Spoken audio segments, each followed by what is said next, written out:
मैं शिवकांत गौतम आप सभी का स्वागत करता हूं। आपने लॉगिन किया है one India YouTube Hindi channel. UP election 2017 जिसे माना जा रहा था कि 2019 का सेमीफाइनल है, क्या उसमें भारतीय जनता पार्टी जीतेगी? क्या मोदी सरकार 2019 में दूसरी बार सरकार बनाने में कामयाब होगी? ये सारे सवाल यूपी इलेक्शन से जुड़े थे। अब आपको बता रहे हैं यूपी इलेक्शन का exit poll. Times now VMR के मुताबिक भारतीय जनता पार्टी, समाजवादी पार्टी और बीएसपी में मुकाबले के बाद भारतीय जनता पार्टी को 190 से 210 सीटें मिल रही हैं।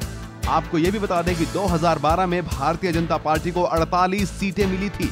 अब भारतीय जनता पार्टी को 190 से 210 सीटें मिल रही हैं, यानी कि भारतीय जनता पार्टी अपनी खुद की सरकार बना सकती है। 27 साल बाद क्या भारतीय जनता पार्टी कमल खिलाएगी यूपी में? तो इसका जवाब मिलता नजर आ रहा है। 190 से 210 सीटें भारतीय जनता पार्टी के खाते में जाती नजर आ रही हैं। वहीं समाजवादी पार्टी जो कांग्रेस के साथ मिलकर लड़ रही थी, दोनों पार्टियों ने मिलकर 2012 में 252 सीटें जीती थी, अब 110 से 130 सीटों पर सिमट रही है। साइकिल पंक्चर होती नजर आ रही है, जबकि भारतीय जनता पार्टी जीत रही है और बीएसपी का हाथी यहां पर बैठ गया है। बीएसपी जिन्होंने 80 सीटें जीती थी 2012 में, इस इलेक्शन यानी 2017 के इलेक्शन में 57 से 74 सीटें जीत रही हैं, जबकि अन्य के खाते में 8 सीटें जा रही हैं। बीजेपी का वोट परसेंटेज 34% इस इलेक्शन में अनुमान लगाया जा रहा है। तो Bharatiya Janata party times now VMR सर्वे के मुताबिक 190 से 210 सीटों पर पहुंच रही है।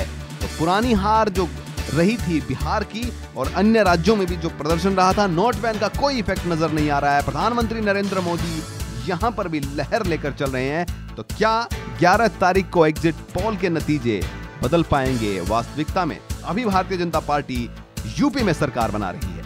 One India YouTube Hindi channel में फिलहाल इतना ही।